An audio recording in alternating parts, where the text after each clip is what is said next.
Kazipet coach ఫ్యాక్టరీపై పోరాటం ఆపబోమంటున్నారు BRS నేతలు. దీనికోసం ఎక్కడిదాకైనా వెళ్తామని వరంగల్ జిల్లా నేతలు చెబుతున్నారు. కాజీపేట కోచ్ ఫ్యాక్టరీ విషయంలో కేంద్ర మంత్రిని బీఆర్ఎస్ నేతలు కలిశారు. అయితే కోచ్ ఫ్యాక్టరీ ఏర్పాటుపై కేంద్రం నుంచి ఎలాంటి స్పందన లేదంటూ బీఆర్ఎస్ నేతలు అసంతృప్తి వ్యక్తం చేస్తున్నారు.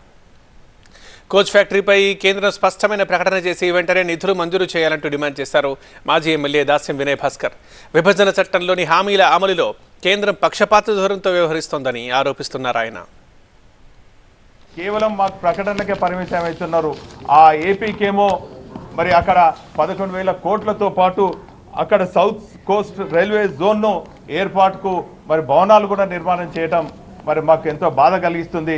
మరి ఒక పెద్దన్న పాత్రగా పోషిస్తున్నటువంటి ఒక తండ్రి లాంటి కేంద్ర ప్రభుత్వం ఇరు రాష్ట్రాల్లో ఉన్నటువంటి ఏపీ రీఆర్గనైజేషన్ చట్టంలో మాకు రావాల్సినటువంటి కోచ్ ఫ్యాక్టరీ మరి మాకు ఇవ్వాలి, దానికి ప్రతిపాదన రావాలి, మరి దానికి నిధులు కేటాయించాలి. వచ్చినా కూడా ప్రతిపాదనలో ఎన్ని కోచ్లు సంవత్సరానికి వస్తున్నాయి, అక్కడ ఉద్యోగాలు ఏందనేది కూడా మాకు ప్రధానంగా ప్రకటన చేయాలి అని చెప్పి మంత్రి గారిని కలిసి మరి మా డిమాండ్స్ అన్ని కూడా వారికి చెప్తే వారు సానుకూలంగా స్పందించారు, కానీ ఎక్కడ కూడా ప్రకటన చేయలేదు. కాబట్టి మా ప్రధాన డిమాండ్ కోచ్ ఫ్యాక్టరీ సాధన కోసము ఖచ్చితంగా గల్లీ నుంచి ఢిల్లీ వరకు మేము ఉద్యమం మరి చేస్తూనే ఉంటాము.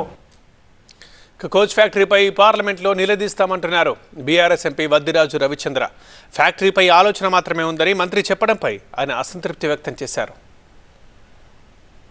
రాష్ట్రం వచ్చినప్పటి నుంచి కేసీఆర్ గారు అనేక సార్లు ప్రధాని కలిసినప్పుడు కానీ, రైల్వే మంత్రులను కలిసినప్పుడు కానీ, మా మంత్రులందరూ వచ్చి కలిసినప్పుడు కానీ, మా పార్లమెంట్ సభ్యులు వినోద్ కుమార్ గారు ఆధ్వర్యంలో కానీ, కవితమ్మ ఆధ్వర్యంలో కానీ చాలామంది కొట్లాడి ఎన్నోసార్లు లెటర్లు ఇవ్వడం జరిగింది, కలవడం జరిగింది, చర్చించడం జరిగింది.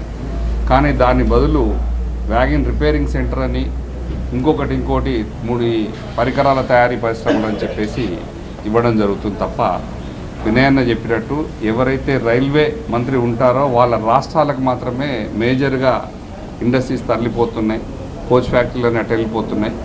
తెలంగాణకు మాత్రం మొండి చేయించి పెడుతున్నారు. ఇది ఖచ్చితంగా కూడా తెలంగాణలోని కాజీపేటలో ఇది ఖచ్చితంగా కావాల్సిన ప్రక్రియ. దీనికోసం 160 ఎకరాల విలువైన భూమిని కూడా కేటాయించి రెడీగా ఉన్నటువంటిది కేసీఆర్ గారు చేసినటువంటిది. దీన్ని నిన్న చర్చించడం జరిగింది. ఖచ్చితంగా కోచ్ ఫ్యాక్టరీ వచ్చేదాకా బీఆర్ఎస్ పార్టీ కొట్లాడుతూనే ఉంటుంది.